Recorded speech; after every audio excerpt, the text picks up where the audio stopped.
The pressure's the pressure's always there. There's always that underlying thing because a lot of people don't understand. Like if you lose one time, you could lose your contract.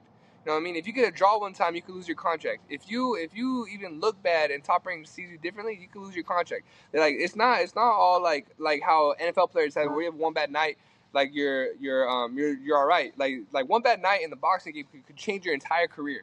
Could change your entire pathway, your entire how everyone views you. And so there's pressure in that sense, but that's the pressure I'm used to. Again, the same thing that happened to me when the cameras were on me now was happening when I was in the USA team. If I lost one time on the USA team, I could still be out. So I'm still. It's a familiar pressure. Talk about Mexican Independence Day. We could call this Teddy Atlas here in Las Vegas, Nevada. You heard from the champion himself, knocking out the competition. Well, good evening, everyone. I'm your host, Richard Ortiz of The Fighter's Voice, the only voice that matters. And today, our guest is the undefeated, Top Rank's own, Tulsa's own, ladies and gentlemen, Mr. Richard Torrez Jr. Welcome to The Fighter's Voice, Rich. Great to be back, man. It's always great to have you. It's always a wonderful exchanging words and stories and just watching you grow, not only on the microphone, but inside and outside of the ring. I appreciate that. Thank you so much. Yeah, it's been a journey so far, but I'm glad I'm taking it in strides and I'm enjoying it. Yeah, you know what? Somebody asked a question. I'm going to jump right to it they asked you, is there any pressure being, I would possibly say, Top Rank's only undefeated heavyweight now that, Anderson got defeated? And that was something I was going to ask you a while back, but I was thinking to myself, you know what? He already has enough pressure, but you know what? This is good for him on how you dodge questions or not avoid them or dodge them, but you embrace them. You roll with them like you roll with the punches. So what's your answer today? I mean, we already know what you did with that pressure, but is it an attitude that is given you as if to say, hey, you know what? I'm going to embrace this pressure. I'm going to make it mine and I'm going to own it and I'm going to punk it. I don't necessarily feel that it's an added pressure. I just feel like there's more eyes on me now.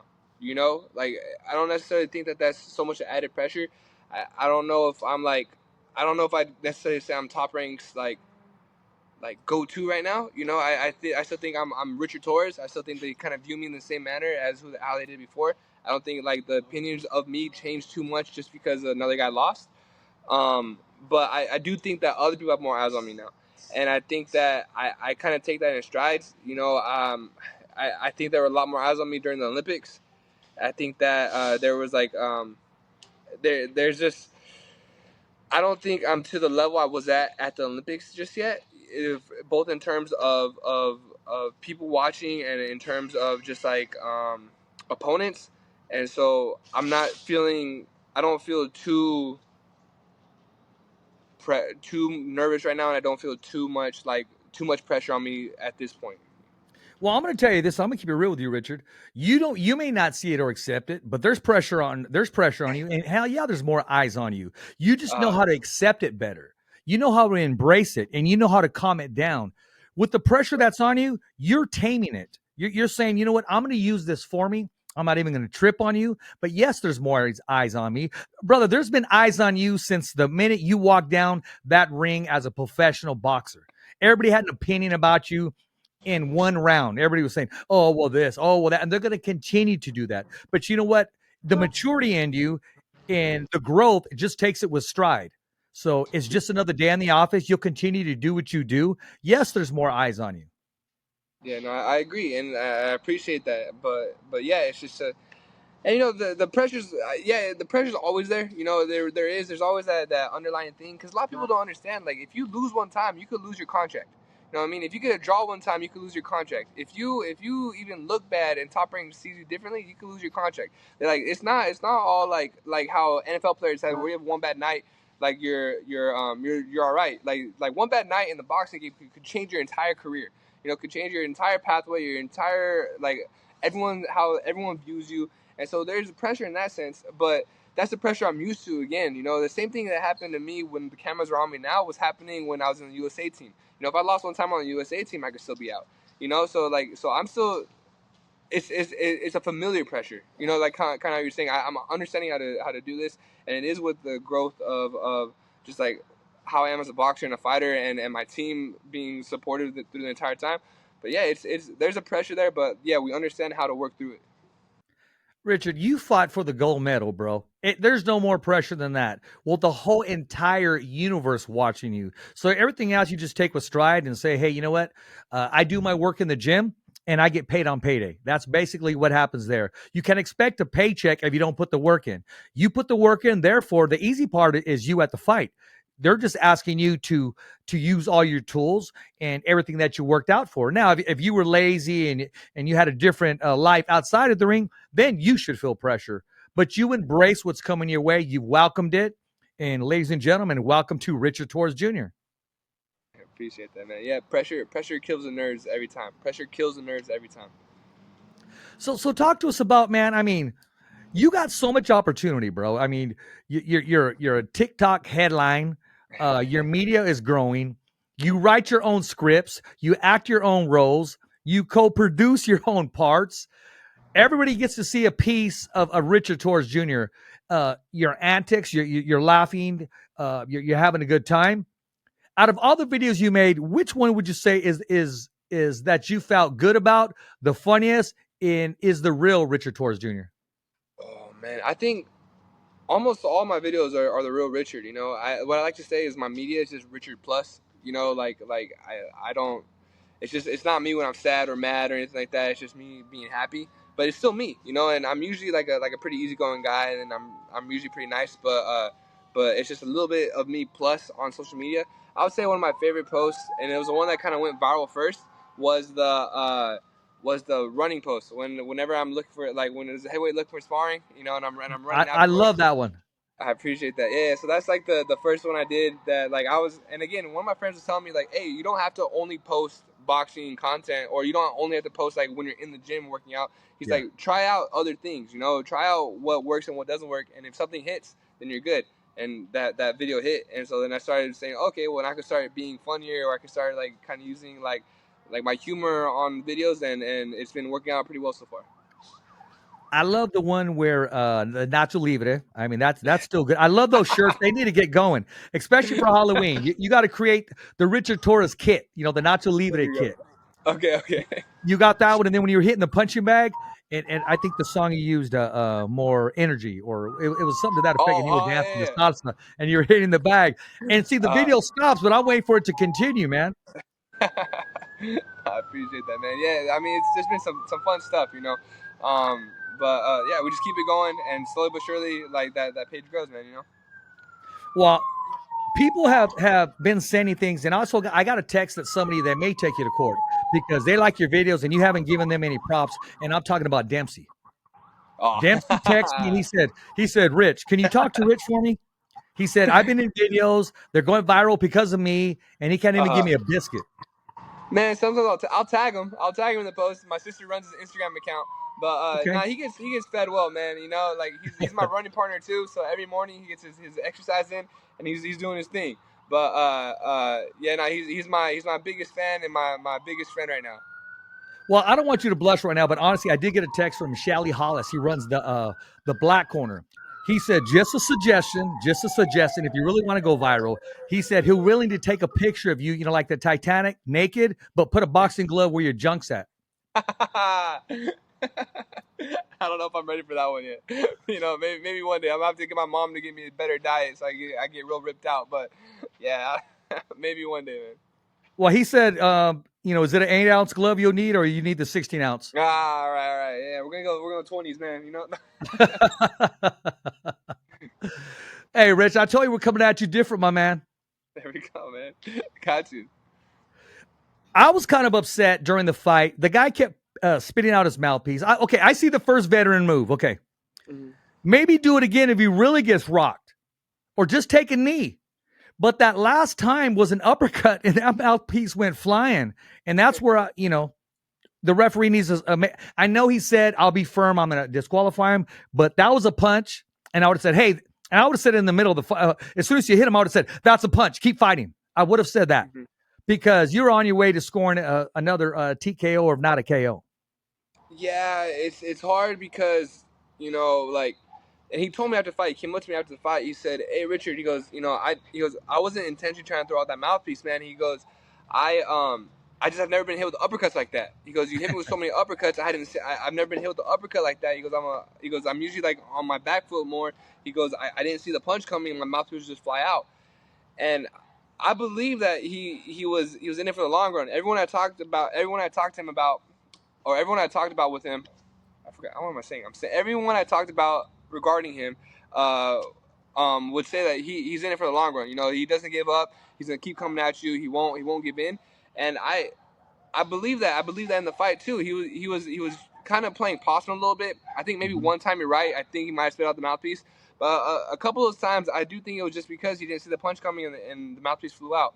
But with also that being said, being a veteran fighter, you should not have bite on that mouthpiece. You know what I mean? Like you should be able to have the wherewithal of at least like keeping that mouth shut. And maybe he was just super tired. I was putting that pressure on him. But yeah, I didn't want to win like that. But we got the win nonetheless. I haven't seen the last bout. I haven't seen the last bell still. And even though my knockout streak's over, I still think we're following that plan. Well, I mean, you may say it's over, but the fans and followers and people that know boxing know that they knew what was coming. Even Timothy Bradley said, "Hey, you know what? You got to go to a dentist and get it, measured, get it completely in there. I don't want to give. I might as well give Big Five a plug because he said he might have bought his at Big Five and just opened it up and bit into it." Because you got to mount that, man. When you're a professional, you got to mount that. Now, I believe he was in there for the long haul. You may not know this name, but your dad sure does know this name. To me, he reminded me of a modern-day Randall Tex Cobb. This was a guy who kept pushing forward, had one of the best chins in the history of the heavyweight division. Larry Holmes hit him with everything but the kitchen sink, and the guy wouldn't go anywhere. After the show, you could ask your dad, who's Randall Tex Cobb? That's that. Their dog's named after that. My parents' dog's name is Tex. Oh, okay. There you go. Yeah. So, but yeah, you're right. I'm gonna have to ask him a little bit more about Tex Cobb after this. But yeah. I was talking to your dad the week after, a couple of days after, rather, and I told him I want to come back. I want to have him on the show because he's an open encyclopedia. A lot of people don't know his connection with Custom Auto, his dad, Mike Tyson, the people that have came through and stuff and passed by his path. And the one who was giving your dad the most props was during the Olympics was Showtime Sean Porter. He said, let's not forget where it comes from. He goes, this kid's rooted from his dad to his grandpa. He did his homework. And, I just want to give your dad a shout out, man, because I think he's doing a terrific job in your corner. It's not broken, don't fix it. Your dad's seem to be running a tight ship. And, hey, man, when you get to that level, then you I don't say you make changes, you make adjustments. He knows when and where and what to do. He's a full grown man. He knows what time it is, and he knows he holds your future is a big part of the decision making. So I think you're in good hands. I don't care what anybody says or any so-called, oh, I think he needs this, he needs that. Everybody wants things to say. What you do need is next year I think you need an opportunity at some kind of title shot. If it's not a mandatory, it's not a WBC, WBA, IBF, or WBO, maybe one of these other governing bodies, intercontinental heavyweight champion. But you definitely, I can see you wearing a strap pretty soon within the next year, at least getting some kind of shot at a big opportunity. I appreciate that. I hope so too, and I thank you for the comments, my dad, and a lot of people don't understand this, but like I've made this deal with myself and with my dad at a young age, and I followed through with it, and I still believe in it. The deal stands true. I wouldn't box without my dad in my corner. If my dad told me tomorrow, hey, Kiki, I'm done boxing, I don't want to be your coach anymore, I'd stop boxing.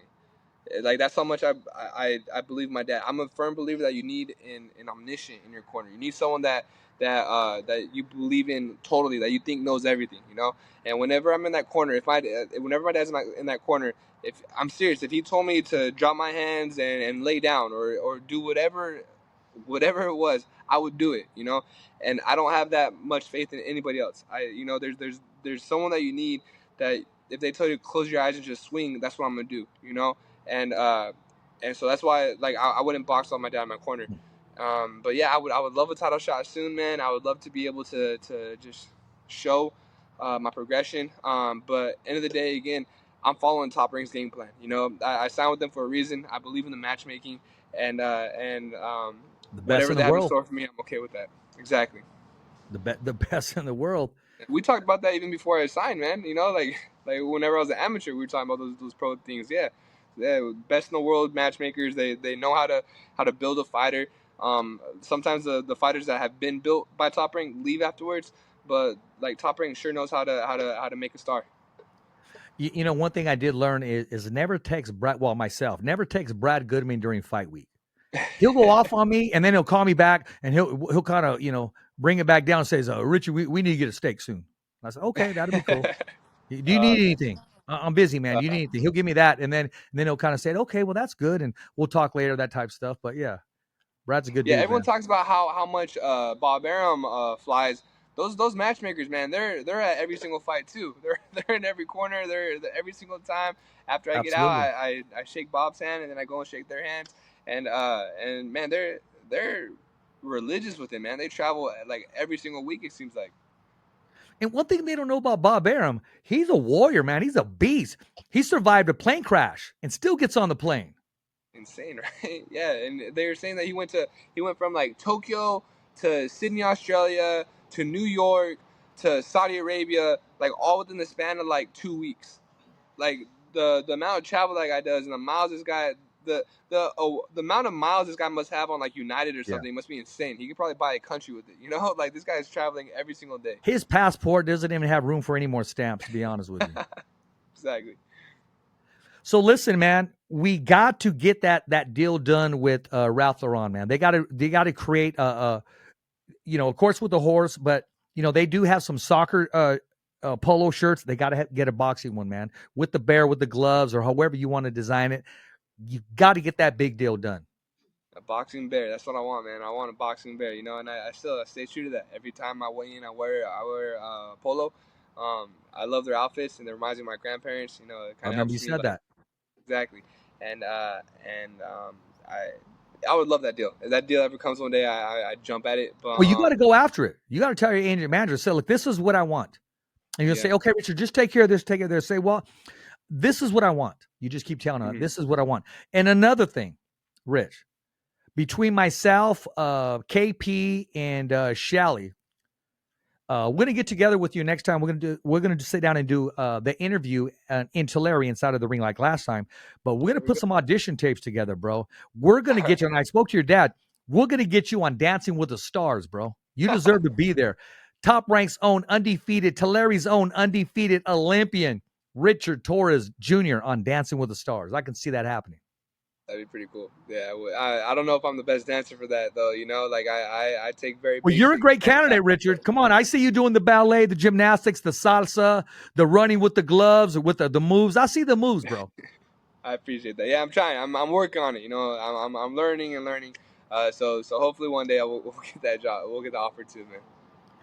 That or like if what is it? When Magnum PI they do the remake, bro, that's you all day long. All right, that's fine. I can't share the mustache, right? Yeah, I know. No, keep it there. Keep the porn stash going, bro. It's working for you. The Magnum PI identity is working for Richard Torres Jr. See, here's the thing though. I wanted to shave my head. I wanted to get that buzz cut. And I told I sent it out on my reels. I asked everybody, and they told me to keep the curls, man. And like I was trying to tell everybody to grow back. What do you think? Should I cut it or should I keep it? I think it works good for you. It works good for you. If you're gonna shave the head, you got to get some kind of income for that. That's when you're doing a movie or a video or something. Right. Your agent, your publicist, your manager, keep the hair, bro. Okay, I mean, take care of yourself below the belt. No one needs no bush down there. Just, groom yourself and be you, bro. Okay. Nah, Torrez, I told you this show's going to be different. You're mature and a big boy now. No more catering, no more. This isn't the radio station. It's not rated at PG anymore, Torrez. All right, I'm taking it. We're working, man. I got you. Exactly. So what does the future hold for you? I mean, what's next for you? What have they offered you? Or what are the names that have come your way? We haven't had any names yet. They don't really tell us until like it's close to the fight. They're saying we're gonna try to get another fight in before the end of the year. I'm really excited about that. So I'm looking forward to that. But yeah, no names so far, and it's just we'll fight anybody though. Whoever they really give us, we never turn out an opponent. We're in action and we're ready for the action, and I'm just excited to be able to fight again before the year's up. You know, after your last performance, I'm not sure what media outlet was out there. And I'm going to be honest with you. I thought about different matchups, about different levels, different matchups, and somebody posted Torrez versus Andy Ruiz. I don't know if you saw that. Wow, really? I Yeah, might see him. yeah. I might see him here this weekend. So if I see him here, I might have to. We'll hang out and I'll see if he's down for that. But that's no. I don't know if he can though. Didn't he just break his hand? Well, yeah, his knuckle. But I mean, we're not talking about right Yeah. away. I would like Oh to see yeah. you back in the ring at least by December, Richard. Right. Yeah. So Yeah, hopefully before the end I of the think year. that's a good Yeah. timing for you. That Yeah. way you get to 1000%. I don't know. enjoy Thanksgiving a little bit, you know? Yeah. I don't know if it's a great time for Andy though. I feel like he's still gonna be in the recovery stages Yeah, at he's going that to be point. in the But recovery stage, but um, it's just what I'm saying is people believe in you. People believe in your skills to throw that matchup out there after your last performance because they see Richard Torrez, the banger, and this was the boxer puncher. I love the movement. I love the feints. Hey, you have a lot to add, and it all depends on who your opposition is and how you adjust to them, and you did a great job. I appreciate that. Yeah, no, that's one thing I'm thankful for Joey DeVecco, because he allowed me to show some different facets. You know, he allowed me Yeah. to box and show people that I do box. A lot of times, like people are always like, "Oh, Richard, it feels like you just mauled through the guy." "Oh, Richard, it feels like you just like took this guy out real quick and you didn't give him an opportunity." You know, like it's because he didn't give me any like sort of like opposition. You know, and sometimes I felt like I kind of like my dad calls it pushing over the wall. And if the wall starts to give, he says like go for it. You know what I mean? Yeah. And Joey's wall wasn't giving too much. You know, it was starting to bend a little bit, but it didn't break. A lot of these guys, whenever I hit them once or twice, the wall would just push. You know, and so then I'd go for the stoppage. My dad always tells me, he goes, you don't get paid for overtime. You know, if you see him hurt, like take him out. You know. I noticed he had an iron chin, and he was trying to counter with a big punch. He was trying to bait you in and tag you with the best punch. You seen him coming, and you were rolling with the punches. A lot of people thinking that you were getting flush and clean, and I was going, no. Trust me, heavyweights are heavyweights. He was rolling with the punches, and when they showed it in slow motion, you were doing exactly that, doing as you were taught, and showing a different side of you, a defensive side that you're willing to roll the one and to give a big punch back. I appreciate that. Yeah, I gotta be a little more defensively inclined though because I gotta keep my hands up more. You know, I feel like the punches I saw, that the reason I rolled is because it was a last second roll. You know, and so Yeah. I got to keep my hands up more and be a little bit more defensively sound. But ultimately, I am happy with my performance. But I do know that there's areas I need to work on, and so that's why I'm still in the gym today. You know, like even though I get a little time off, we're still working, and I'm gonna continue to work and get better. I remember the last time I talked to you was in Fresno, California, at a press conference, and somebody had on some jewelry, and you were very modest. You were checking out the jewelry. You go, "Oh yeah, sometime I'm gonna have some," or "Yeah, I'd like to have some of that." And I'm looking at that rope you're wearing right now, my man. Looks pretty nice. This is silver. So this is the a silver dollar from the year I was born, and Okay, it's a silver chain, and it just kind of is a representation of my medal, and just saying that I worked my entire life to achieve that, you know. And my dad has a silver dollar from the year he was born too, like kind of nice. in the same memory. But yeah, so like I appreciate it. I don't know if this isn't white gold though, so it's not too expensive, but it you know Once slowly again, but you're very surely, you know. humble. I appreciate that, man. But yeah, so we're just working, man, and this is a great one. This is my jeweler guy, Acapulco Jewelers in Visalia. I gotta give him a shout out though. He helped me out. He gave me he made this whole thing for me, and I really appreciate it, man. Well, you got a lot of love from around the valley here. A lot of supporters. Every time I put you up right there, you got some of the, I know LeVar Johnson watches what you do, and my friend Bill Connington watches what you do, and there's a lot of local love around here. And LeVar Johnson's a UFC veteran, big man, mammoth of a man. So once it gets where it gets too busy, and you need somebody walking around with a shirt that says Torrez Security, hey, this guy will work perfect for you. Maybe one day, yeah. I don't. I kind of want to be my own security guard sometimes, though. You know, There you go. I feel like I'm big enough, but yeah, no, I might need someone here, so I'll have to hit him up. Now you're definitely a people person, and actually, it wouldn't be you just to walk by. That's not who you represent. That's not who you are. Appreciate that. No, and man, I'll tell you what. Sometimes taking pictures with all those people after the fights, that's more tiring than the fight itself. You know, like after some of the fights, like in Fresno or in Arizona now too. Like after the fight, I'll be taking pictures for like 2 hours, and sometimes I want to go. You know, sometimes I feel like, oh man, I want to go eat. I want to do stuff like this.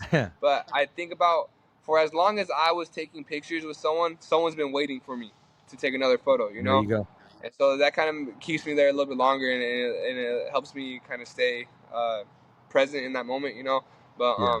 I'm so thankful for everyone that shows support. You know, I really am. You know, the fact that, you know, I have a gym named after me. The fact that I had a parade. The fact that I have 210,000 followers on Stadium, Instagram. everything.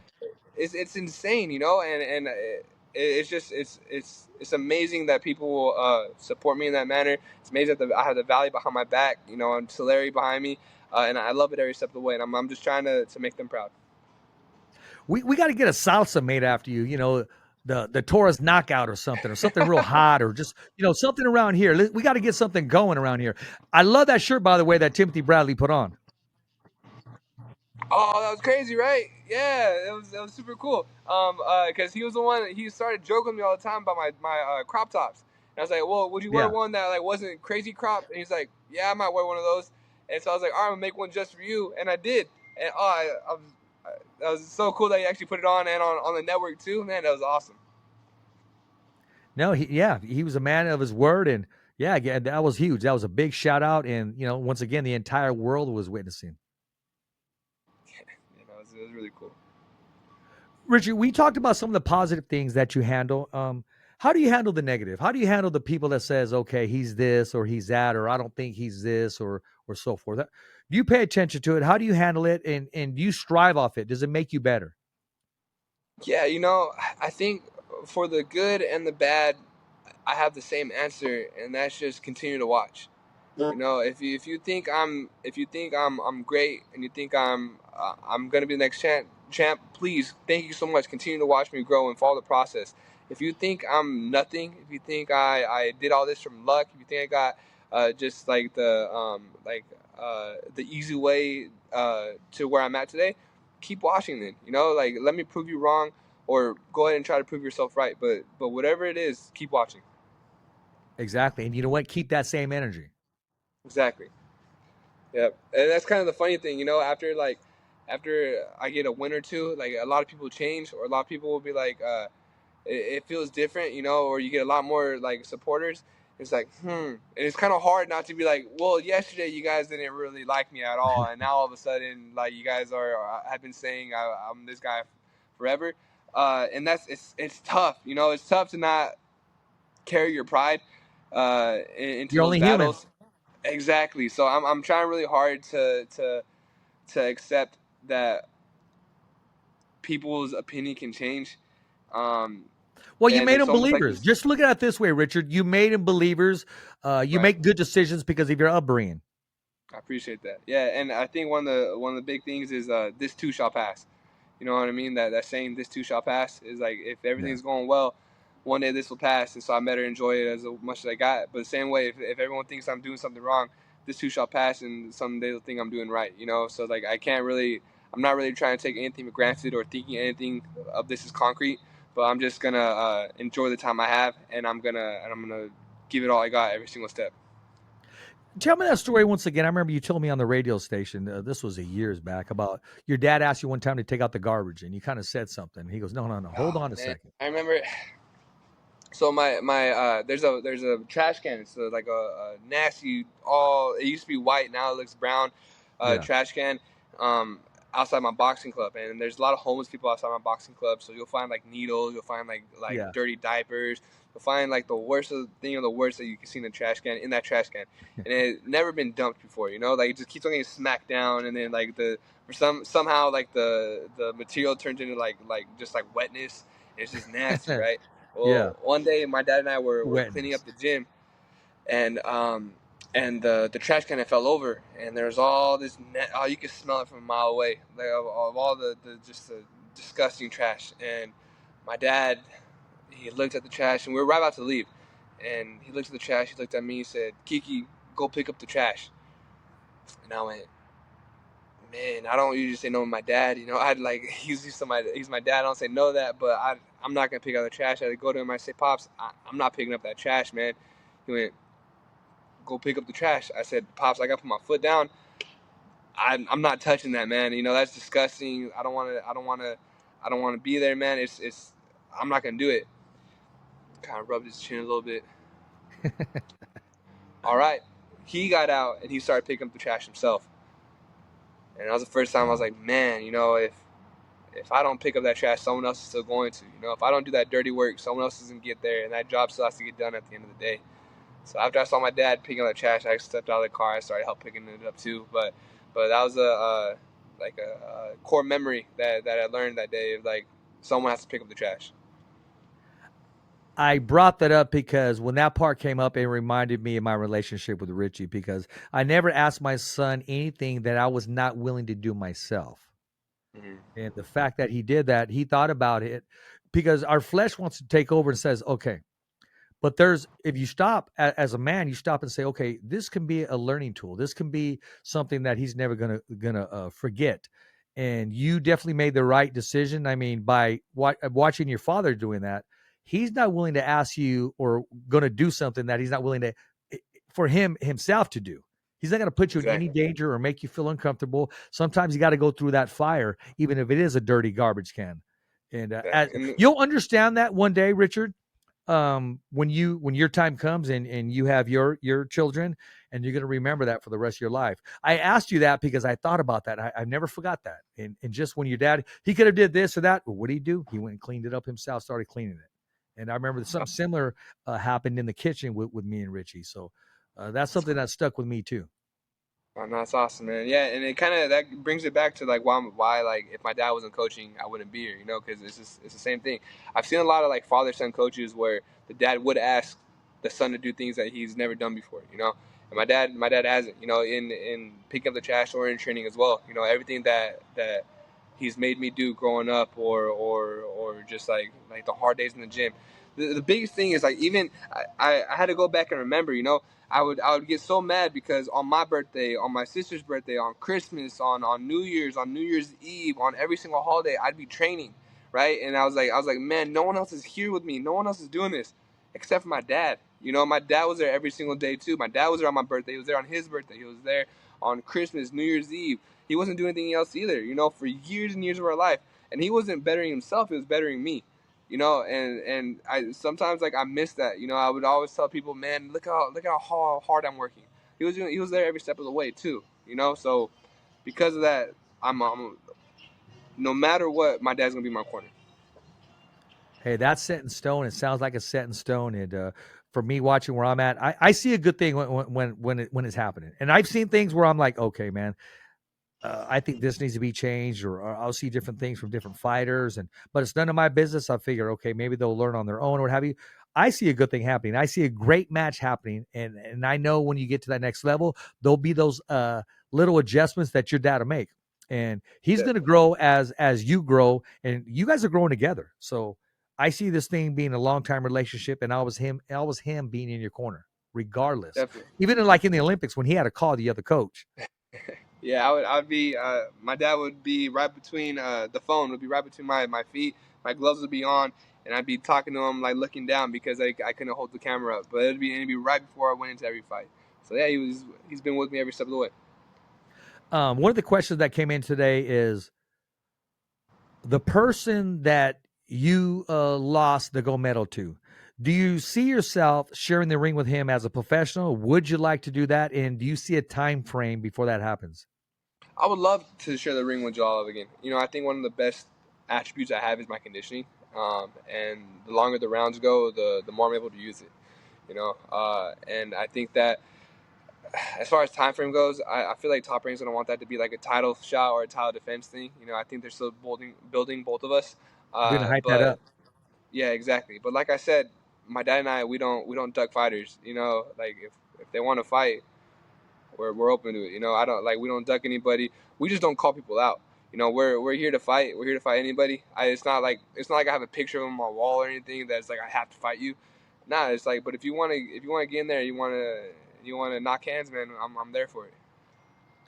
I remember you told me a story. You said, "Yeah, Tyson Fury, I admire. He's very agile. He's a great champion, inside, outside the ring. But if he wants to get down, we can both get ugly." There we go, man. You know, it's the same thing, and I appreciate that. I appreciate him, Tyson Fury, man. He'll invite me out sometimes. He'll message me on Instagram. He'll say like he likes my style or he likes what I'm doing. You know, I'm a fan of Tyson Fury. Yeah, me But too. you know, but at the same time, you know, like we're fighters at the end of the day.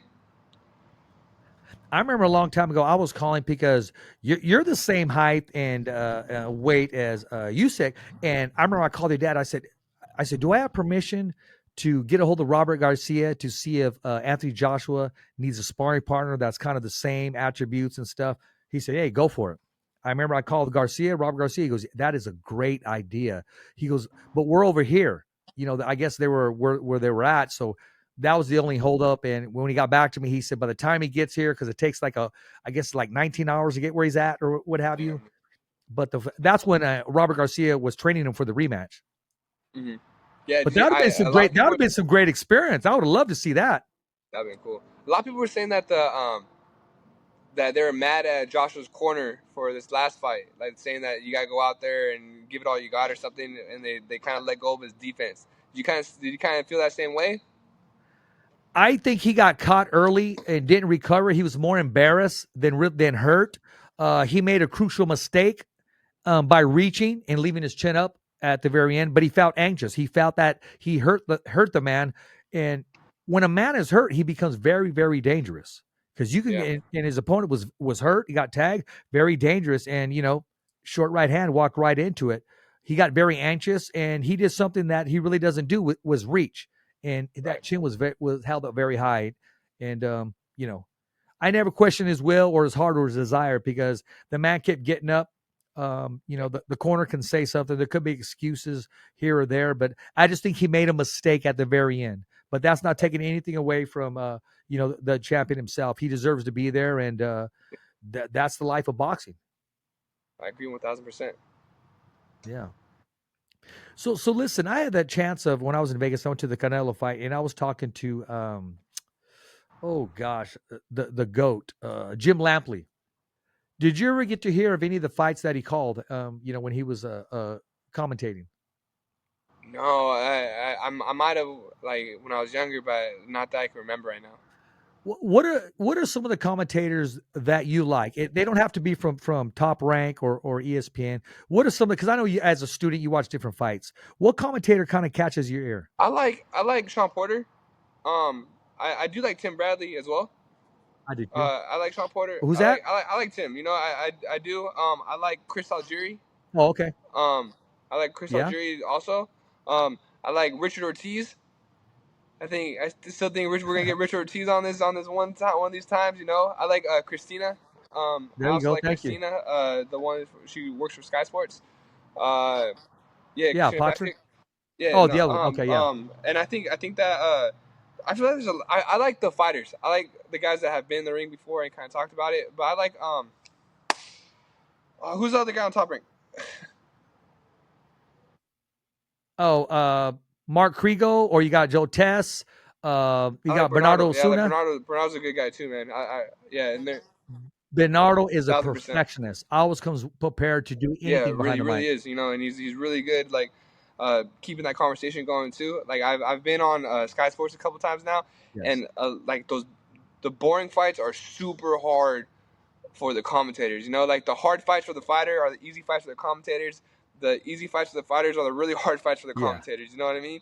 And so like I was commentating this one fight, and I like it almost like I was caught just watching because I was waiting for someone to throw a punch so I could say something. And so those guys are professionals at that. They know how to like go back into their notes and talk about other things that happen in the fighters' lives, and they know exactly what to do. But man, I give you a lot of credit, man, because that commentating and the newscasting, man, it's no joke. Well, if you ever get stuck, Richard, just go to the shoes. Talk about the shoes. Talk about the brand, or also use the reference in the fighter meeting we spoke about. Or, if you got an ab lib, go ahead. If Richard Torrez was a professional boxer, he'd be playing football in the NFL. He'd be a linebacker because of his size. Have you ever saw Richard Torrez in the weight room? Oh my God! Then you ab lib it. You never tear them down where they're drowning. You keep them afloat. Even though they said, "I'll never play football." It's better than him saying, okay, well, a quiet moment. So you already know what to do. You're doing a great job. I've heard you. You continue to grow. And I also like Jamal Jamel Herring Herring, does a yeah, no, great he does job a as great well. job. Yeah, no, 1,000%. Yeah, I like the fighters, man. I do. I agree with you. Now, there's rumor. I asked this Castro kid from Fresno. I saw him in Vegas, and I asked him. There was rumors of possibly Mark Castro taking on Jamal Really? Herring. First of all, what do you think of that? Yeah, yes. What do you think about that matchup, and how do you see it ending up? I think that's a great step up for Mark, man. Um, do you think does that mean Jamel has kind of become a gatekeeper? Do you think? Do you think he's kind of I don't think so. But they're offering him a got you? big fight. See, they can say or think Hmm. whatever they want. Jamal's his own self, and he can say, "Okay, well, you can put that Right, title right, on me. I don't right. accept it." No, 1,000%. Um, Nah, I think that's a great fight to have happen. I think it's a boxer that Mark can still look sharp against. I think that it Herring has a innate danger to him. You know that he could rock you. He has the ability to, because he's a stand up boxer, man. Um, that's a fight I like to see. I think it'd be a cool one. I'm a Valley supporter. I always got to support my guy Mark. But I would love to see that fight happen. there's a kid from he used to be with Top Rank Boxing. He's out of Madeira, and his last two fights have been with Golden Boy. His name is I don't know if you're familiar with Brian I Lua. know that name. Uh, Brian Lua, there were a possibility talking about him with Stockton's own Gabriel really, Flores Jr. that's a Valley fight Yes, right there, man. that is a valley fight. Because they're both on the come up, then, right? Like they're They're both a victory on either one will continue to boost them. Brian Lua is still undefeated. Gabriel Flores Jr. Has a few losses, but he continues to be consistent. Brian Lua was out for 2 years because of an injury, so got you. I think that'd be a great matchup. I'd like to I see do that too. happen. I think Valley against Valley, is an opportunity for someone to step up, and One it's million great for the percent, Valley. yeah, and it would put eyes on the Valley again too. If we have a Valley fight, it's been hard for us to get a Valley fight for a while because of well, for Top Ring at least, because Jose Ramirez he went to a Golden Boy, so it's been hard for Golden Boy, yeah. anybody to get a main event out here. But if we get something big like that, or hopefully one day Richard Torrez can come back to the Valley main event, but I'm that, looking oh man, forward to I am that. too. I hope that's in the process. That's one thing I'm really looking forward to, and hopefully, like I'm really hoping maybe like next year sometime we might be able to get a main event. I keep my fingers crossed. I'm working hard for it, man. I like to see you on there as the main event. I like to see the young Vargas Yeah, on that'd be a there. great fight. There's a lot of fighters. I mean, we'll make you the main event, and we'll have Teofimo Lopez the There we co-main go. event. And we'll make it happen, man. I mean, Top Rank needs to come Yeah, back to Fresno, and with the new promoter, I'm gonna keep it real.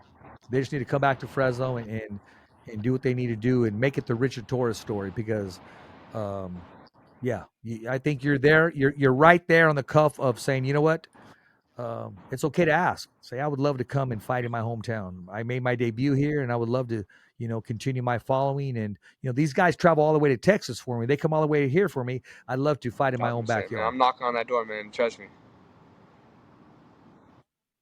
Well, listen, man. I mean, there's another fight coming up. Both fighters were with Top Rank. Ramirez was with Top Rank. He went another direction with the Golden Boy, as you know. Arnold Barboza Jr. was with Top Rank. He also went with Golden Boy. Now it looks like in November 16th, these two guys are going to clash in what is it? Dubai, Saudi Arabia. They're going to be on the co-main event of Azuro Okay. Ramirez. And I've been saying this for about maybe 3.5 weeks, and everybody's saying it's not going to happen. It's not going to happen because Richard, it's always good to know people who know people who know people who know people. So I put it out there anyways. I mean, nobody's paying me, and no one's saying Richard, don't do this. If I know for certain it's going to happen because I heard it from the mouth of himself. And yes, now it's official. Jose Ramirez against Arnold Barboza. What do you think of that matchup, and how do you see it ending? I like both those guys, honestly. I think that that's a really good fight. I've been a fan of Jose Ramirez for as long as I can remember. I still remember one time I was like 7 or 8 years old, and I just remember a guy walking in with like super white shoes on, super bright shoes on. So that's kind of cool. And then after they left, like I got a picture with them and stuff. I didn't really know why I was taking a picture, but after the picture, I went back. My dad's like, "Do you know what that was?" I was like, "No." He's like, "That's Jose Ramirez. Like, he's gonna be an Olympian. He's an Olympian." I was like, "Wow." You know, I was like, that was one of the first times I kind of sparked that dream for me too. So I'm a big Jose Ramirez fan, but Barbosa Jr. man, he's been doing his thing. You know, like he's been at it. He's been active, and you know he's a like he comments on my videos. Sometimes I comment on his. You know, I'm a supporter of his as well. He's a nice guy. So I'm just looking for a good fight for that one. I don't really think I'm gonna have like my cards or anything. I'm a valid supporter at the end of the day. But you know, I'm just looking to see a good fight for that one, man. Well, I'm a Valley supporter too, Richard. I really am, but I'm going to keep it real. Regis Prograis from New Orleans, and he shows so much love every time I see him, man. I mean, that's why I'll travel out of here to go see him. And he treats me like he treated me the very first time I met him. And, you know, so those good guys, they're still out there. And the Valley guys, I always support those guys. And him and Jose, that's going to be a great fight. That, in my opinion, that could possibly be fight of the year because Jose's not going to have to cut the ring off. He's not going to have to go to the body to slow his man down. Arnold Barboza is going to meet him in the middle of the ring. Arnold Barboza is not going to move from Jose. That style right there, they're going to meet in the middle of the ring. Barboza's been waiting for a great opportunity. This fight with the victory can put Jose back into that mix on a title shot. A win for Barboza would be the mandatory for Teofimo Lopez. So this is going to be a big fight. This is a great fight. And, you know, I'm very close with Jose Ramirez. Nothing but respect for Arnold Barboza. We talk every now and then. He'll call me. I'll call him. And, you know, I'm stuck in the middle. But at the end of the day, I know I'm going to see a terrific fight, possibly fight of the year. I agree. Well, Richard, look. Jamal Herring gave me a shout out on ESPN. It was my birthday. Gave a thumbs up for Richie. Willie Gates gave a thumbs up for Richie on UFC. Robert Garcia wore a T-shirt says thumbs up for Richie on national TV. Jose Ramirez wore a Fighter's Voice T-shirt on ESPN. Who else? Tyson Fury. Well, he wasn't on TV, but he did take the Fighter's Voice T-shirt. I'm waiting for Richard Torrez to come in one day or do an interview rocking the Fighter's Voice T-shirt or at a press conference. I got you. The only thing I got is I got sponsors. You know, I got sponsors that make me. I know you do, but see, I'm gonna have to get with Ralph Lauren. We're gonna have to make a special one, or I have to put the Fighter's Voice on a polo shirt or something. Well, how about on one of my fight shirts? I'm gonna put thumbs up for Richie on that. We got that. There you go. I'll make that happen. Then we'll get the thumbs up for Richie on my like next time my next fight. I'll make a fight shirt and we'll get that going. How about that? I appreciate that, and Richie appreciate that too. Big time, big time. Listen, man, I'm going to let you go, but I do want to say this, and I say this to you all the time. You still act the same way from the very first time that I met you. You have not changed in my views, in my friendship. Your dad, if anything, we've gotten closer. I believed in you since day one, and I'm going to give props to Pete Lopes. He said, Richard, there's this kid. You got to put your eyes on him. I'm going to tell you about this kid. Pete goes, let me peep game to you. We're actually eating some nachos. He goes, let me peep game to you. There's this kid. Oh, my gosh, this kid hits so hard. He goes, you got to go see him. You got to check him out. After Pete game on him, Pete told me, I was watching him and I was going, oh, my gosh, this kid, he's going to the Olympics. It's not going to be like, okay, do you think he'll make the Olympics? When I saw your power, bro, you were 15 knocking out men. And the stories that I heard when I saw you at Wild Card when you left, I just act like I didn't know you. And they said, oh, man, that kid hits hard. He was super hard. And he's very agile, moves. He's a happy-go-lucky kid. And they said he's grown into his body, which means, you know, you got a big kid and they're young at heart, but they still haven't grown into their body. He said he's grown into his body because your frame, I mean, you could have been playing football or quarterback or win a different, you could have been Tim Tebow or somebody, you know? Yeah. And they said good things about you. Thank you. Yeah. At a very young age. I appreciate that, man. Yeah, no, Pete, man, I remember going to Easter egg hunts with his kids when I was like super little, you know, before I could even box. And he's a cool dude, man. He's cool memories with him. Yeah, I mean, like we've just been grinding. You know, we've been grinding their entire lives. We've been kind of nose to the grindstone and just pedal to the metal. I'm really thankful that people are starting to notice. But I mean, you were one of the first ones, man. For real, it's like I think my first ever radio interview was with you. You know, like ever when I was like 16. You know, no one really knew who I was. I hadn't even won like a Golden Gloves yet. You know, like, and so it's awesome. And then after I won Golden Gloves, I came back, and you really helped me like learn how to talk like on a microphone and learn how to talk like to other people. So I really appreciate that, man. Thank you.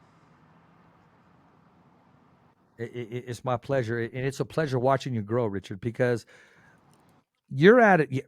There's not a microphone you cannot handle, my man. I mean, you were already there. You're commentating. You do the interviews. You got your own swag, and that's why I said, I said to myself, I'm not going to groom him. I'm not going to baby him because he's already grown. That's why the first part of the segment was kind of rated R-ish. And I threw a lot of fun in there. Some different things. With the picture, putting the glove there, and it is what it is. And I was thinking, okay, should I cross the line? But no, I don't want to get a text from his dad, or I don't want to disrespect him. I go, you know what? I'm gonna treat him like any other guest and have some fun with him. And it is what it is. And once again, it's a great interview and having you on the show. Thank you so much for having me. It's always a pleasure. Well, Richard, here's the thing. How do we stay in contact with you? What's your Twitter? And what's your Instagram? What's your TikTok? How can we follow you? You can follow me on Instagram. That's where I'm most prevalent. That's where I post most of my videos. And that is the Richard Torrez, THEE Richard Torrez. I use 2 E's because I'm Shakespearean. That's how I used to say, at least. And then you can follow me on TikTok. Oh, there you go. And you got the blue dot. Yeah, we got the check, man. And you got the blue dot. That check, yep. And then that's what's up. And then you can follow me on TikTok. It's Boxer Rich. It's just I just post, and on both of them I just kind of post my everyday thing. I post boxing. I post just kind of let you know who I am as a person too. And if you want to continue to follow the journey, follow it here so you can see where we end up.